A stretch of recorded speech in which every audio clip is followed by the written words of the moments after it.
So hi all. So I am Rajesh Balu. So from RAJ IAS Academy. What we are going to see in this session is the Hindu newspaper discussion. அதான் பார்க்க போறோம். So let us move to the today's news, that is August 19. So today's news starts with the Supreme Court initiative to protect the students.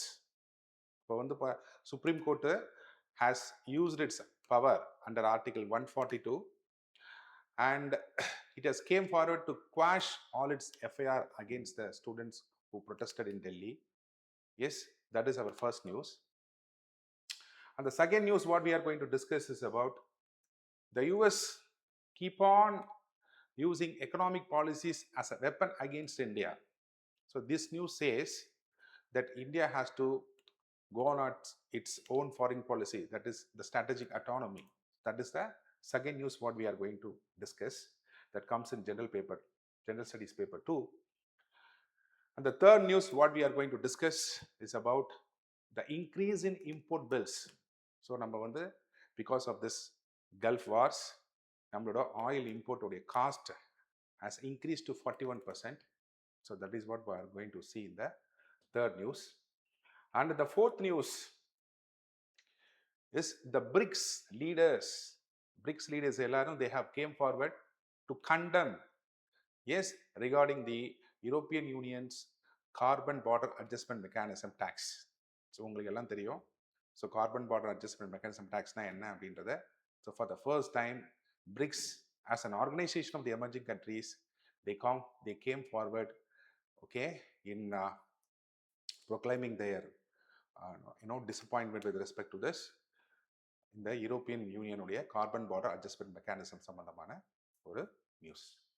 Next வந்து பாத்தீங்க அப்படின்னு கேட்டா the change in the architecture of West Asia politics. அதுதான் வந்து பாத்தீங்கன்னா நம்மளுடைய fifth news. And the last news, it's a very important news, என்னன்னா our Indian economic growth is to be projected. So the recently வந்து our Indian economic growth is projected around 7.6%. So now the Indian economy growth is going to slow down to 6.8% the GDP அப்படின்னு சொல்றாங்க. Yes, so it is because of numerous நிறைய reasons இருக்கு. So we have this country is facing El Nino. முதல்ல நம்ம ஒரு super El Nino face பண்றோம். So we have this USA and Iran war. Yes, you have this global headwinds. So because of all these things வந்து பாத்தீங்க அப்படின்னா our growth rate is set to come down. The projected growth rate வந்து come down from 7.6% to 6.8%. Okay, so in that way we are going to discuss. This comes under what? GS paper 3. Okay, let us see the first news. So நம்மளோட first news என்ன சொல்லுது? Okay, the first news says the Supreme Court is invoking, எதை பயன்படுத்துறாங்கன்னா Article 142 of the Indian Constitution. Okay, so அந்த பவரை பயன்படுத்தி அவங்க என்ன பண்றாங்கன்னா they are quashing the FIR filed against the students by the government. Okay, அப்போ அரசாங்கம் டெல்லியில் போராட்டத்தில் ஈடுபட்ட மாணவர்கள் மீது என்ன எஃப்ஐஆர் போட்டிருக்காங்களோ அந்த எஃப்ஐஆர் எல்லாத்தையும் குவாஷ் பண்றாங்க. ஓகே, ஸோ அப்போ நம்ம என்ன பண்ணணும், what is this article all about 142? அப்போ இந்த 142 ஆர்டிகல் என்பது எதை பற்றினது? Okay, so in the same news, our Chief Justice of India is replying to an advocate. ஒரு advocate ஒரு ரிப்ளை கொடுக்குறாரு. என்ன ரிப்ளை கொடுக்குறாருன்னா, அந்த அட்வொகேட்டுக்கு ஒரு விஷயம் கேட்குறாரு, do this is going to be an example. இந்த மாதிரி நீங்க வந்து எஃப்ஐஆர் குவாஷ் பண்றீங்களே, is it going to be an example for the country? அப்படின்றப்போ the Chief Justice of India என்ன சொல்றாரு அப்படின்னா, right to protest, okay, right to dissent, yes, comes under Article 19 அப்படின்றத அவர் நினைவூட்டுகிறார். So we are going to see how we have to approach this. இந்த செய்தியை நம்ம எப்படி பார்க்கணும், in what way we have to see this news with respect to the prelims as well as the mains approach. Okay, so as I said, Supreme Court வந்து பாத்தீங்கன்னா it is invoking Article 142. So what is Article 142? Article 142 வந்து பாத்தீங்க அப்படின்னு கேட்டா, it is called as the constitutional oxygen mask அப்படின்னு சொல்லுவாங்க. அப்படின்னா என்ன? எப்பப்பெல்லாம் இந்தியாவில் இந்திய அரசியல் சூழ்நிலையில் democracy, when there is a suffocation for democracy, okay, so this article 142 is used by the judiciary. Yes, அப்போ suffocation of democracy உங்களுக்கு எல்லாம் தெரிஞ்ச விஷயம் தான். ஆர்டிகல் 32 என்ன சொல்லுது? Even if it is a citizen, இல்லையா, தனிநபர் சார்ந்த ஒரு இந்திய குடிமகன், if he feels that his fundamental rights is violated, he can go directly to the Supreme Court. அப்போ the one line understanding is for justice, for equality, okay, for democracy, if any of the things கான ஒரு suffocation வரும்போது the ultimate resort for all Indian citizen யாருன்னா it is a Supreme Court. So அந்த Supreme Courtக்கு we have a very important power, that is article 142.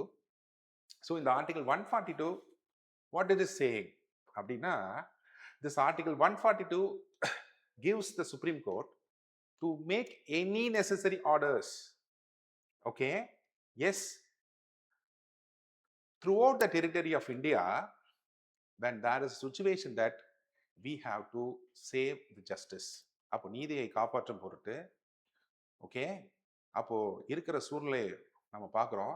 இப்போ இந்த சூழ்நிலையில் வந்து பார்த்தீங்கன்னா சட்டப்படி, ஓகேவா, லைக் வந்து ஆர்டினரி லா ப்ரொசீஜர்ஸை நம்ம கேரி ஆன் பண்ணி கொண்டு போகும்போது there is an ultimate failure of justice நடக்க போகுது அப்படின்றத சுப்ரீம் கோர்ட் உணரும்பொழுது, so it bypasses all the ordinary, okay, law procedures and it comes with a degree which is legitimate throughout India. நாடு முழுவதும் அதை இம்ப்ளிமெண்ட் பண்ணக்கூடிய ஒரு ஆணையுடன் சுப்ரீம் கோர்ட் வரக்கூடிய ஒரு அதிகாரம் தான் ஆர்டிகல் 142.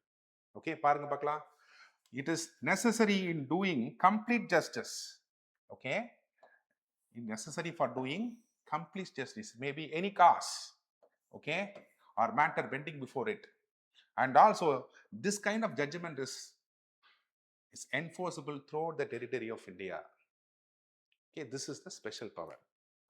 Okay, so அப்போ generally, அப்போ what is this article 142? அப்போ இந்த article 142 என்ன சொல்லுது அப்படின்னா, the Supreme Court can set aside the procedures, the ordinary procedures of law அப்படின்னு வரும்போது தான் you have to have a clarification. அப்போ ஜென்ரலாக இந்த ஆர்டிகல் 142 எதுக்காக யூஸ் பண்ணுவாங்க அப்படின்னா, so it overrides and relaxes and bypasses the procedure technicalities laid down in ordinary statutes. Okay, for example, இப்போ ரெண்டு பேரும் ஒரு மியூச்சுவல் டைவர்ஸில் இருப்பாங்க. ஆஸ் பர் த ப்ரொசீஜர்ஸ் கொண்டு போகும்போது it takes so much of time. So இந்த மாதிரியான கேசஸில் வந்து பார்த்தீங்கன்னா the Supreme Court bypasses all the procedures and directly gives what? Mutual divorce. இந்த மாதிரி சூழ்நிலைக்கு யூஸ் பண்ணிட்டு இருந்தாங்க ஆர்டிகல் 142. ஓகே, ஸோ அப்போ the court also uses this article 142 to regularly quash the criminal proceedings, okay, grant divorces on mutual consent without waiting for the statutory period. Okay, இந்த statutory period அப்படின்னா for example 1 இயருக்கு அப்புறம் தான் நம்ம divorce கொடுக்கணும், ஒரு ordinary statutory rule இருக்குது அப்படின்னா சுப்ரீம் கோர்ட் ஆர்டிகல் 142 யூஸ் பண்ணி both the people are on mutual consent, they want to get divorce. So அந்த மாதிரியான விஷயங்களுக்கு தான் ஆர்டிகல் 142 யூஸ் பண்ணுவாங்க, and also to quash what? The criminal proceedings. Okay, yes. So when you take this, the very important judgments, okay, so the Delhi Judicial Service Association with the state of Gujarat, the Union Carbide Corporation versus Union of India, the Supreme Court has clearly said that the ordinary statutory rules or procedure limitation cannot act as a curb on the plenary power of the court. Procedure என்ற பேர்ல வந்து, okay, கோர்ட்டுடைய அதிகாரத்தை வந்து நம்ம என்ன பண்ண முடியாது, கட்டுப்படுத்த முடியாது அப்படின்றது வந்து சுப்ரீம் கோர்ட் இந்த ஜட்ஜ்மெண்ட்ஸ்ல சொல்லியிருக்காங்க. ஓகே, அவர் பாருங்க, the Supreme Court has repeatedly affirmed that the power under article 142 is bound by the constitution, and also it cannot be exercised in contravention of fundamental rights. This is a very very important highlight. இது என்ன சொல்றாங்க அப்படின்னா, see, you can bypass ordinary procedures, law procedures, but you cannot get into contravention with the constitutional due process. Constitution சொல்லிட்டு இருக்க சில due process நீங்க violate பண்ண முடியாது, especially the fundamental rights. Okay, that is comes under article 21. So இது வந்து பார்த்தீங்கன்னா இந்த Supreme Court Bar Association Union of India case 1998ல் சொல்லியிருக்காங்க. ஓகே, ஸோ அப்போ ஆர்டிகல் 142 யூஸ் பண்ணி த சுப்ரீம் கோர்ட் கெனாட் ஒரு புதுசாக ஒரு பீனல் கோட சிஆர்பிசி இல்லை பிஎன்எஸ் அந்த மாதிரி ஒரு அஃபென்ஸ் பீனல் கோட உருவாக்க முடியாது, இல்லை ஒரு நியூ டாக்ஸஸ் கிரியேட் பண்ண முடியாது, இல்லை ஒரு டைரக்ட்லி எலெக்டட் கவர்மெண்ட் என்ன பண்ண முடியாது, டிசால்வ் பண்ண முடியாது. ஸோ த கான்ஸ்டியூஷன் வந்து பார்த்தீங்கன்னா இந்த வேலையெல்லாம் யார் கொடுத்துருக்காங்க அப்படின்னா பார்லிமெண்ட் அண்ட் ஸ்டேட் லெஜிஸ்லேஷன் கொடுத்துருக்காங்க. ஸோ ஆர்டிகல் 142ல வந்து பார்த்தீங்கன்னா the supreme court can use this power just to set aside the ordinary statutory rules. Okay, இங்கே தான் நீங்கள் தெளிவாக புரிஞ்சுக்கணும். It cannot violate any constitutional mandates. Okay, இப்போ ஃபார் எக்ஸாம்பிள் நான் ஒரு குற்றவாளியாக இருக்கேன், இப்போ நான் வந்து குற்றம் செய்திருக்கின்றது எல்லாருக்குமே தெரியுது. ஓகே, ஃபார் எக்ஸாம்பிள் ஒரு ஒரு ஒரு வீடியோ கான்ஃபரன்ஸ் இருக்குது. ஸோ வீடியோவில் வந்து பார்த்தீங்க அப்படின்னா it is very clear that the person has committed the murder. Immediately the court cannot give what the judgement. அப்போ டியூ ப்ராசஸ் ஆஃப் லா இருக்கு. டியூ ப்ராசஸ் ஆஃப் லா என்ன சொல்லுது அப்படின்னா குற்றம் சாட்டப்பட்டவர் தன் குற்றத்தை பற்றி விவரிக்கிறதுக்கான அந்த டைம் கொடுக்கணும். ஸோ இந்த மாதிரி விஷயத்தை என்ன பண்ண முடியாது, வயலேட் பண்ண முடியாது. The court cannot violate these procedures. So ordinary rules நம்ம என்ன பண்ணலாம், சுப்ரீம் கோர்ட் வயலேட் பண்ணலாம். So anything that is contradicting to Article 21 that is fundamental rights or the constitutional due ப்ராசஸை வந்து ஆர்டிகல் 142 வயலேட் பண்ண முடியாது. Okay, so so in that வந்து பார்த்தீங்கன்னா and also all the powers that is dedicated to the state legislature and parliament and state legislatureக்கு கொடுத்துருக்க பவரை வந்து என்ன பண்ண முடியாது, சுப்ரீம் கோர்ட் வந்து கான்ட்ரிபியூட் பண்ண முடியாது. Okay, this is based on the principle. Okay, the division of power. Okay, next பாருங்க. So let us say very important citations. சில சைட்டேஷன் பாருங்க. You know the very famous Supreme Court justice V.R. Krishna Iyer. So what V.R. Krishna Iyer says, the Supreme Court is a court of law. Okay, but law itself is an instrument of justice. Okay, அப்ப law என்றது என்னது, ஒரு instrument of justice.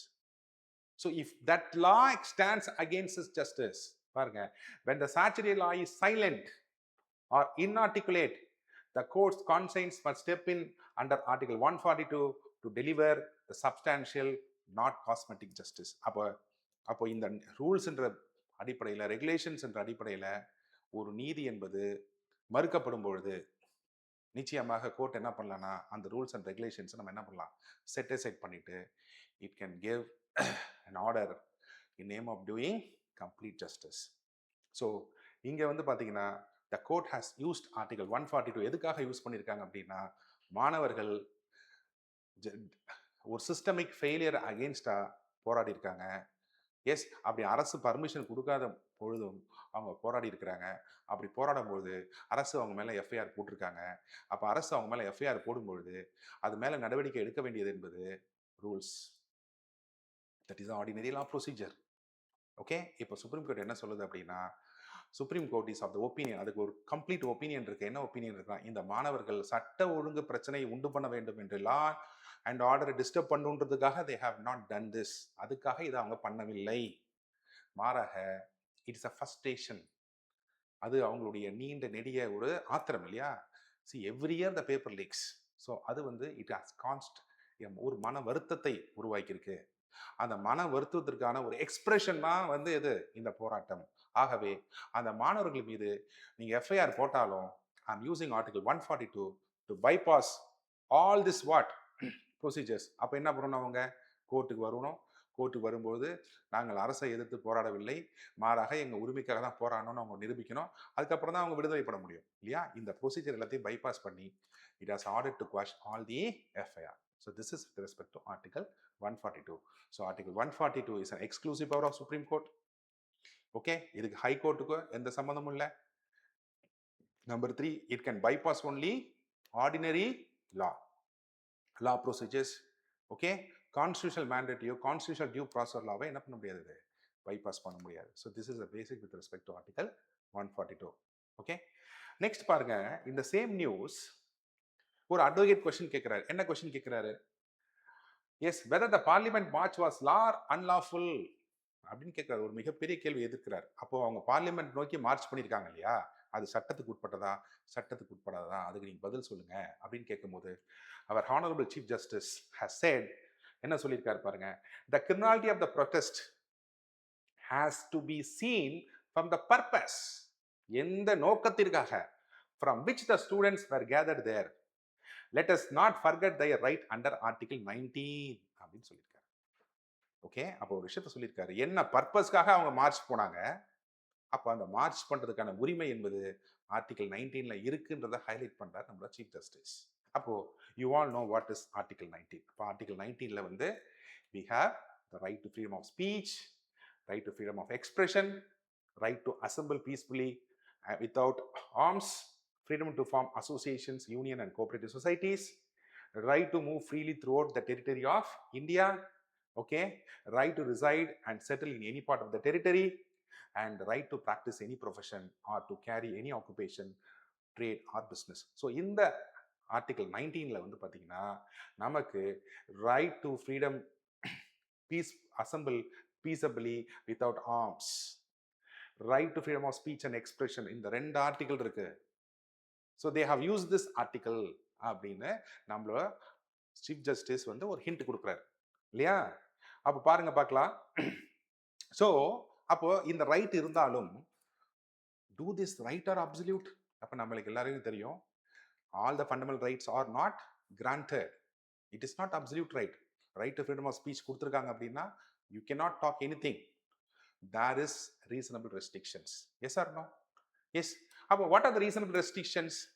பாருங்க, when you take the right to freedom of speech and expression, you cannot speak against the sovereignty and integrity of India, security of the state, friendly nations of the Indian foreign states, public order, okay, morality against பேச முடியாது. அதே போல பாத்தீங்கன்னா when you take this right to peaceful assembly, sovereignty and integrity of India, public order disturb பண்ற மாதிரி இருக்க முடியாது. when right to form association unions, it should not be against sovereignty and integrity of India, public order and morality disturb பண்ற மாதிரி இருக்க கூடாது. So these are all the restrictions, reasonable restrictions. So these rights, though it is granted by the constitution, it has a reasonable restriction. Enna? It cannot be against the sovereignty and integrity of India. Yes, it should not disturb the public order. It should have the necessary morale. Okay. Next பாருங்க பார்க்கலாம். So what is this judgment says? அப்போ what this Chief Justice of India is highlighting? அப்போ இதுக்கு முன்னாடி வந்து பார்த்தீங்கன்னா we have very wonderful the Supreme Court judgments இருக்கு. என்ன judgments அப்படின்னு கேட்டா, when you take this Himat Lal Kesha versus the Commissioner of Police, இந்த ஜட்ஜ்மெண்ட்ல ஜஸ்டிஸ் கே மேத்யூ என்ன சொல்லியிருக்காரு அப்படின்னு கேட்டா, the role of streets and open spaces in a democratic society. Okay, அப்போ இந்த ஜட்ஜ்மெண்ட் என்ன சொல்லுதுன்னா, வீதிகளை பற்றியும் திறந்த வெளிகள் பற்றியும் ஒரு நாட்டுடைய ஜனநாயக போராட்டத்துக்கு எவ்வளவு important. Okay, so that is what this judgment is saying all about. Okay, அப்போ பாருங்க, அப்போ what this judgment is saying is the freedom of assembly is an essential element of any democratic system. மக்கள் ஒன்று கூட வேண்டும். அவ்வாறு ஒன்று கூடுவது என்பது எந்த ஜனநாயக அமைப்புக்கும் எந்த டெமோக்ரஸி கண்ட்ரிக்கும் ரொம்ப முக்கியமான ஒரு விஷயம் அப்படின்னு சொல்றாங்க. ஓகே, இந்த ஜட்ஜ்மெண்ட்ல. Okay, and he is saying that the public streets are the natural places for expression of opinion and dissemination of ideas. Okay, so when you take this state, அப்போ ஒரு அரசு இருக்கு, அந்த அரசின் மீது மக்களுக்கு வந்து சில வருத்தங்கள் இருக்கு அப்படின்னா, அப்போ மக்கள் ஒன்று கூடி தன்னோட ஐடியாஸ், ஓகே, தன்னோட கருத்தை பரிமாறிப்பாங்க. அந்த பரிமாறிட்டு அந்த அரசுக்கு எதிராக வைக்கக்கூடிய முழக்கங்கள் இருக்கு இல்லையா, and that is a space where people derive the democracy அப்படின்னு ஜட்ஜ்மெண்ட் இருக்கு. ஓகே, நெக்ஸ்ட் பாருங்க.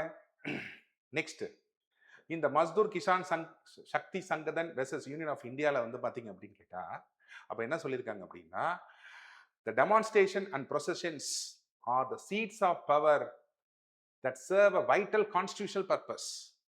ஓகே, அப்போ ஊர்வலம் போவதும் அரசை எதிர்த்து ஊர்வலம் போவதும் எப்படி பீஸ்ஃபுல்லா. ஓகே, ஸோ இது என்பது it enables citizens and marginalised groups to talk with the state. அப்போ ஒரு அரசாங்கத்தோடு நேரடி பேசக்கூடிய ஒரு சூழலை உருவாக்கும். So the best the democracy is delivered. அப்போ this judgement says that processions, demonstrations, they are the expansion and deepening process of democracy okay, in a democratic system. அது ஜனநாயக அமைப்பில் ஜனநாயகத்தை இது ஆழப்படுத்தும். ஓகே, ஸோ அதனால அது தவறில்லை அப்படின்னு சொல்றாங்க இந்த 2 ஜட்ஜ்மெண்ட்டும். ஓகே, ஸோ அப்போ மியர் மார்ச்சிங் இஸ் நாட் அன்லாஃபுல். அப்போ இந்திய விடுதலை போராட்டத்தை எடுத்து பாருங்க. இந்த விடுதலை போராட்டத்தில் மிகப்பெரிய மக்களுடைய எழுச்சி என்பது பிரிட்டிஷ் அரசுக்கு எதிராக எப்போ நடந்திருக்கு? எஸ், இந்த மாதிரி மார்ச் ஃபாஸ்டில் தான். தந்தி மார்ச் இல்லையா? சால்ட்டு, நாங்கள் உப்பு என்ன பண்ணுவோம், சொந்தமாக நாங்கள் காய்ச்சும், உப்புக்கு நாங்கள் வரி செலுத்த மாட்டோம். So this is what is being highlighted in this judgment. Okay, simply you cannot come to a conclusion that the people doesn't have the right to protest, the right to dissent with the state. Okay, so the seats and the public places are the areas where people they gather and derive their rights அப்படின்னு the judgment சொல்றாங்க.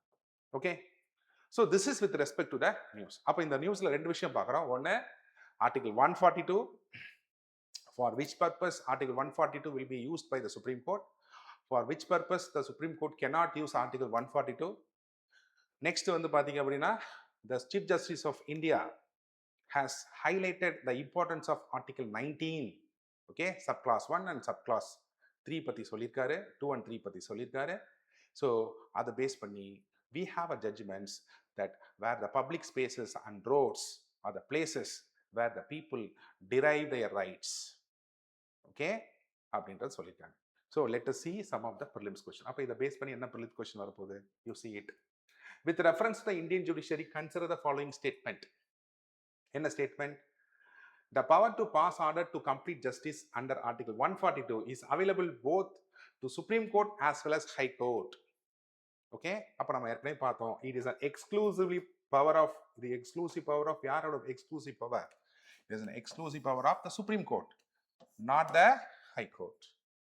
Next statement என்ன சொல்லுது பாருங்க. The statutory limitations contained in ordinary procedure laws do not act as a limitation on the Supreme Court. அப்போ the Supreme Court இது எதற்காக use பண்றாங்கன்னா, ordinary procedures and laws வந்து ஓகே செட் அசைட் பண்ணிட்டு ஜஸ்டிஸை deliver பண்ணுது.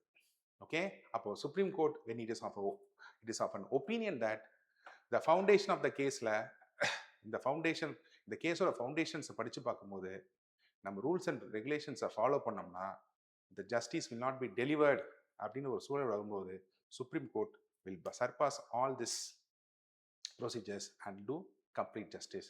So in that way, yes, option 2 is right. Okay, அப்ப பாருங்க, what is the answer? Answer is 2 only. Next பாருங்க, let us see one of the mains approach. அப்ப mains approach என்ன? Yes, the innovation of article 142 by the Supreme Court serves as a necessary mechanism for substantive justice, yet raises question regarding the doctrine of separation of powers. Critically evaluate the scope and limits of the Supreme Court power to do complete justice. This is a main question. அப்போ இதில் நீங்கள் என்ன explain பண்ணுவீங்க? Yes, why there is article 142? What is the importance of judiciary in Indian democracy? Okay, and வந்து பார்த்தீங்கன்னா this article 142 is not going to contribute with any of the powers of the state. Can you understand? Yes, it is not going to do anything against what? The ruling government. It is not going to put any new laws. It is not going to put any new taxes. It is nothing to do with the functions of the state. Okay, whenever the court is of the opinion that certain rules and procedures, the ordinary rules and procedures, okay, is going to not deliver the justice, it bypasses it and say that this is what the justice is. So அதுக்காக மட்டும்தான் இது இருக்கு. So அப்போ நம்ம discuss பண்ண அந்த விஷயங்களை நம்ம சொல்லணும். Okay, yes. So this is with respect to the main stay. Can you understand? அப்போ when you next coming to the ethics. அப்போ இந்த நியூஸ்ல வந்து பாத்தீங்கன்னா you have an ethics question. What is that ethics question? Yes, de-escalation versus retribution. The Chief Justice emphasis on counseling and building youth trust in the system or punitive state machinery. அப்போ Chief Justice என்ன சொல்றாரு அப்படின்னா, போயிட்டு you work with the students, you counsel the students, அப்போ மாணவர்களுடைய இந்த போராட்டத்தை நீங்கள் ஒடுக்குவதற்கு பதிலாக அவரிடம் உட்கார்ந்து பேசுங்க, அவங்க நிலைமையை புரிய வைங்க. You do the counselling. So this is with respect to the ethics கொஸ்டின்ல என்ன கேட்கலாம்னா, when there is a problem, so அந்த ப்ராப்ளம் வந்துருச்சு அப்படின்னா as an officer you have to take initiative, not to repress பண்ணணும், அதை ஒடுக்கக்கூடாது. Rather than the severity of அந்த இஷ்யூ என்னன்றதை புரிஞ்சுக்கிட்டு we have to go and talk and de-escalate the issue.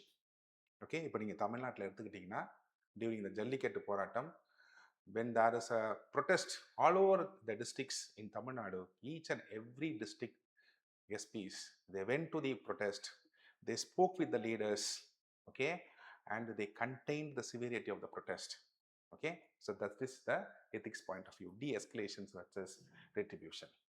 Okay, ஒரு போராட்டத்தை ஒடுக்குவதற்கு பதிலாக அதோடைய பதற்றத்தை நாம் எவ்வாறு தணிக்க வேண்டும் என்பதை பற்றி தான் இந்த நியூஸ் சொல்லுது. So this is with respect to this news. So we have seen the prelims approach, we have seen the mains approach. So now we are going to the next news. So what is the next news? The next news is with respect to the international affairs. International affairsல என்னன்னு பார்க்கலாம்.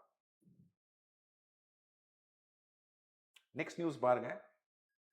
The US has been emboldened to make increased demands on India. So இந்த news என்ன சொல்லுது அப்படின்னு கேட்டா, this news highlights a very important WTO's rule. என்ன rule சொல்லுது? In WTO you have a clause called origin of goods. Origin of goods na enna?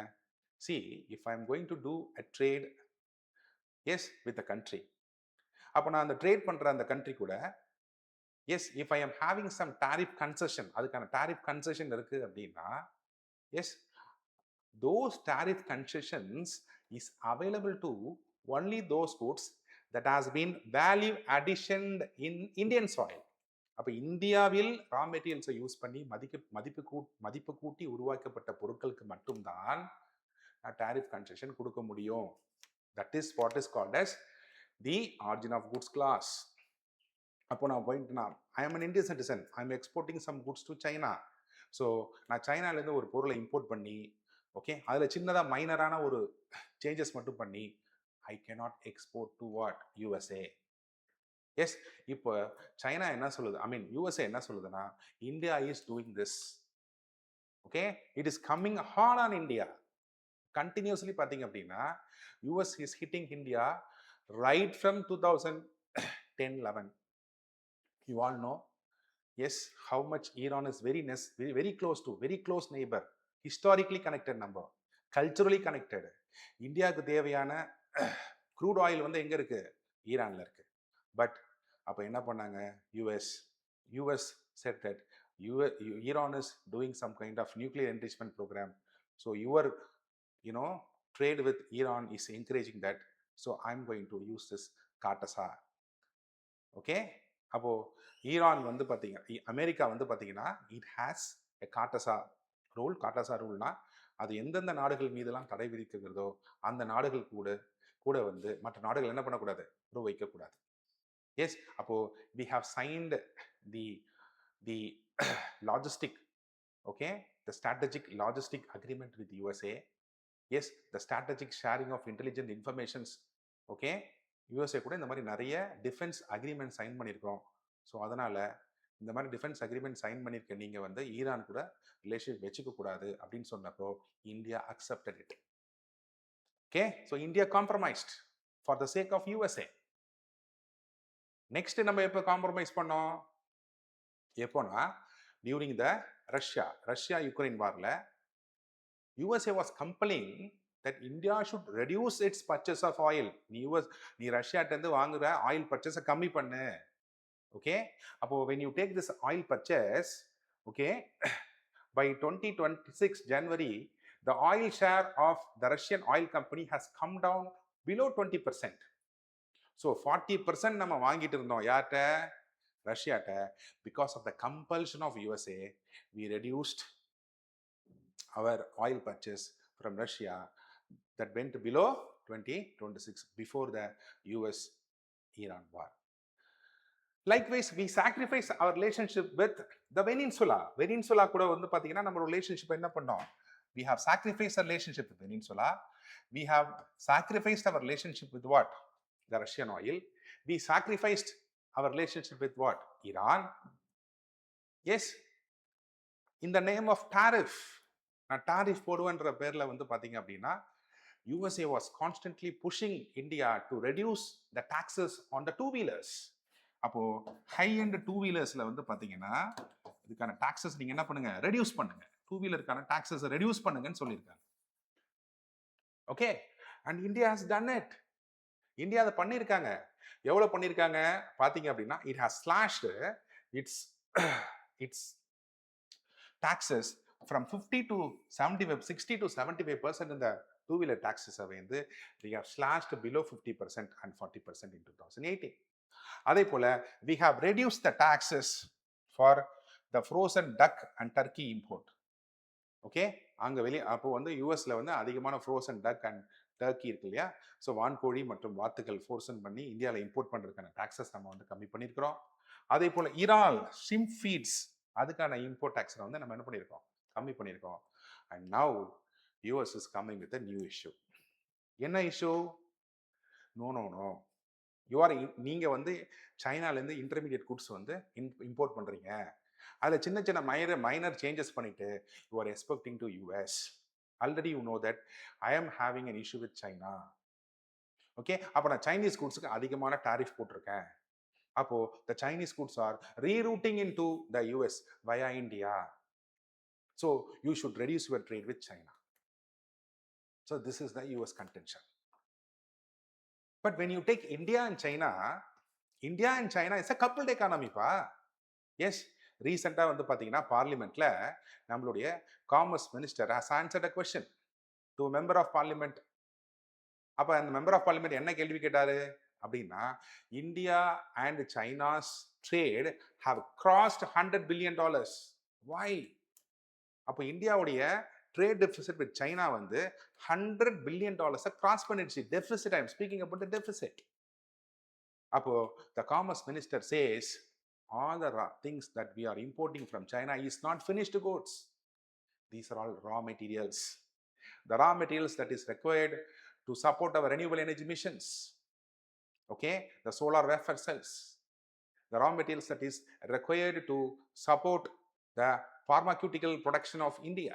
So இந்த மாதிரியான raw materials மட்டும் தான் நம்ம இம்போர்ட் பண்றோம். அந்த raw materials மேனுஃபேக்சரிங் பண்ற கெப்பாசிட்டி இந்தியன் கம்பெனிஸ்க்கு இல்லை. So immediately we cannot address this issue. So the one line understanding is, so this raw materials import and intermediate goods import from China is greatly supporting India's Make in India program, Made in India program. Appo the Indian manufacturing industries is coupled with what? China. Yes, appo we are a coupled economy with China. இப்படி இருக்க சூழ்நிலையில the USA is asking to reduce all our trade connections with China, which is impossible. But what the author says is, we have a foreign policy. What is a foreign policy? Strategic autonomy. Yes or no? Strategic autonomy. Whatever might be the situations, we decide our foreign relation based on our need. What is needed for country? Other based பண்ணி தான் நாங்க decision எடுப்போம். So the author advocates that we have compromised a lot for US, okay, in the name of trade diversification, in the name of getting access to the US market.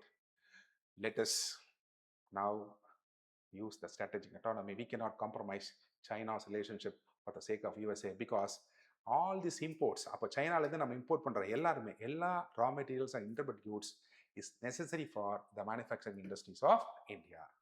இதுதான் இந்த article சொல்கிறேன். Okay, so next பாருங்க பார்க்கலாம். So this is the US-India relationship, or you can say that how US uses tariff as a weaponization, okay, against what? The countries like India. Okay, our USல வந்து பாத்தீங்கன்னா still now the US was not supporting to appoint, okay, a council. ஒரு judge வந்து WTOல வந்து கேஸை விசாரிச்சு solve பண்ணக்கூடிய judges appoint பண்றதுக்கு US is not allowing it. That is a very important issue that India raises in WTO. டபிள்யூடிஓவில் வந்து எங்களுக்கு ஏதாவது ஒரு பிரச்சனை இருக்குது, ஓகே, நீங்கள் வந்து அன்னெசரியாக டாரிஃப் போடுறீங்க அப்படின்னா I can appeal only to the WTO. But டபிள்யூடிஓவில் வந்து பார்த்தீங்கன்னா அந்த அப்பீலை கேட்கக்கூடிய ஜட்ஜஸ் இல்லை. ஏன் ஜட்ஜஸ் இல்லை? யூஎஸ் அவங்கள அப்பாயின்மெண்ட் பண்ண விட மாட்டுது. But the same US is using this WTO clause and it is pressuring India to reduce its trade price with China. Okay, so சைனாட்டிருந்து நம்ம இம்போர்ட் பண்ணுறது it is not final goods, it is intermediate and mostly raw materials. Let us go to the next question. Next is, Arab states can no longer depend on US. So this is a very simple article. இந்த article ரொம்ப சின்ன article தான். இது என்ன சொல்லுது அப்படின்னா, the basic security architecture of the West Asia politics has changed completely அப்படின்னு சொல்றாங்க. உங்களுக்கு எல்லாம் தெரியும், when there is a US-Iran war, Iran was attacking all the US bases in Kuwait, Saudi and Dubai. இங்கே இருக்கக்கூடிய யூஎஸ் பேஸஸை வந்து attack பண்ணுறாங்க இல்லையா? ஸோ அப்போ கல்ஃப் கண்ட்ரிஸ் ஃபுல்லாக வந்து பார்த்தீங்க அப்படின்னா the US has its base, அங்கே அதுக்கான இராணுவ முகாம்கள் இருக்கிறது. Can understand? எஸ். அதே போல் யூரோப் கண்ட்ரி பூரா என்ன ஆகுது அப்படின்னா யூஎஸ் உடைய இராணுவ முகாம்கள் இருக்கின்றன. இப்போ என்ன ஆச்சு அப்படின்னு கேட்டால், எஸ், நாட்டோ நாடுகள் எல்லாமே யூஎஸ்ஏவை வந்து யூஎஸ்ஏ ஈரான் மேலே சப்போர்ட் பண்ணல. சப்போர்ட் பண்ணாததுனால யூரோப்பில் இருக்கக்கூடிய எல்லா யூஎஸ்ஏ சோல்ஜர்ஸையும் அதோட பேஸ்லேருந்து ரீகால் பண்ணிடுச்சு USA. Likewise US has threatened to attack Oman. ஓமனை வந்து அட்டாக் பண்ணுறாங்க. You all know that Iran was not willing to take any kind of negotiation with USA. USA கூட நாங்கள் பேச்சுவார்த்தைக்கு வரல, ஒரு தடவை கூட அவர் சொல்ல காப்பாற்ற மாட்டாரு. But US was but Iran வந்து ஓமன் கூட வந்து என்ன பண்ணுது, நெகோசியேஷன் பண்ணலாம். We can maintain this strait of Hormuz.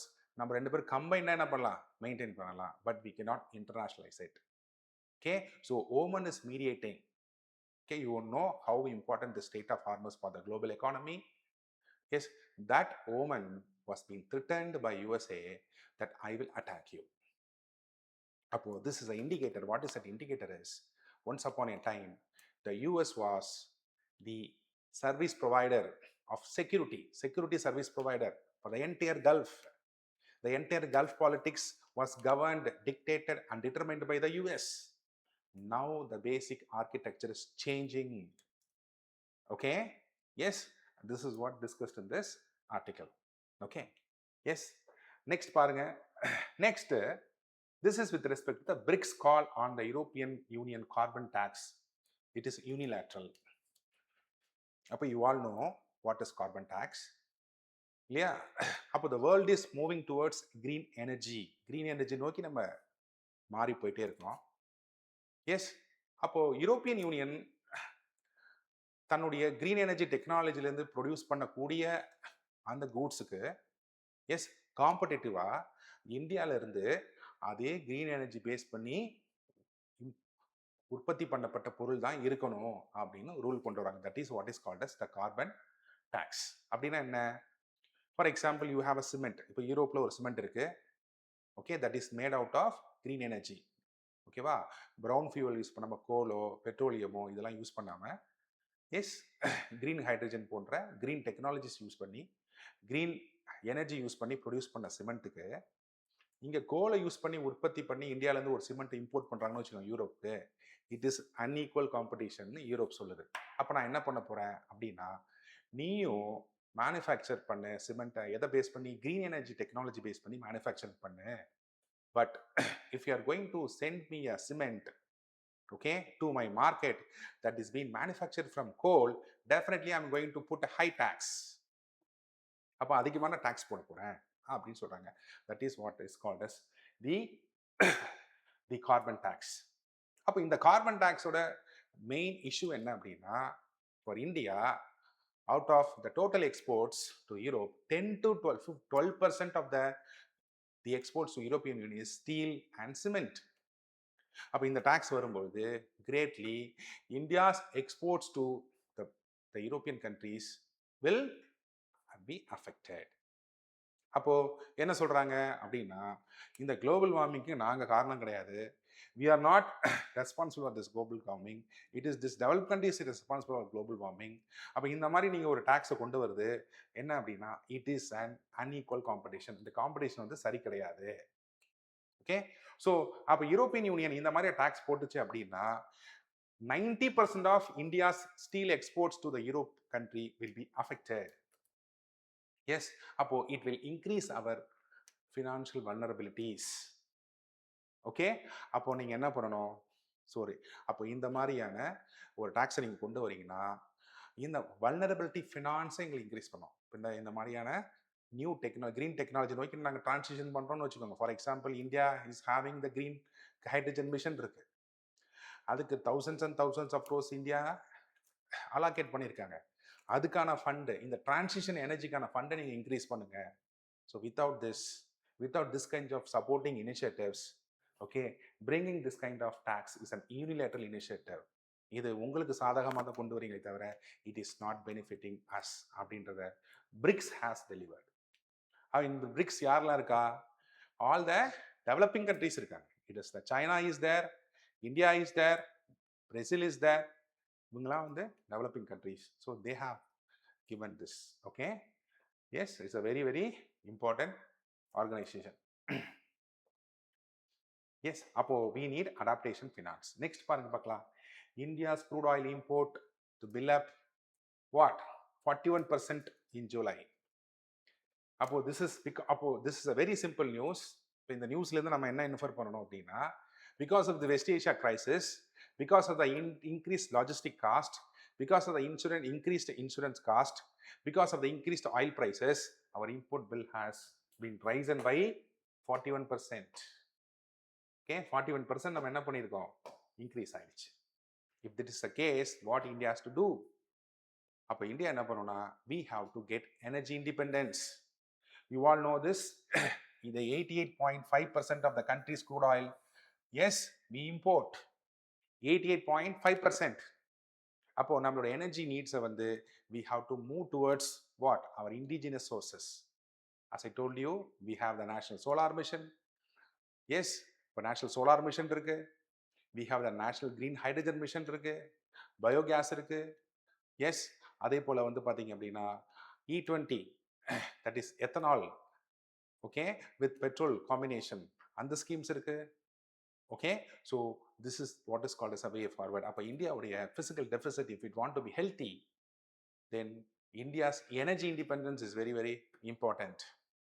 அப்போ இந்தியாவோட எனர்ஜி இண்டிபெண்டன்ஸ்க்கு நம்ம என்ன மாதிரி இனிஷியேட்டிவ்ஸ்லாம் எடுத்திருக்கோம் அப்படின்னா, we are working on our own resource. அப்போ solar power is our resource because India is a tropical country. We have 5.5 hours of quality sunlight. Yes, green hydrogen mission, coal gasification use பண்ணி we can use diethyl ether that can be mixed with the LPG gas.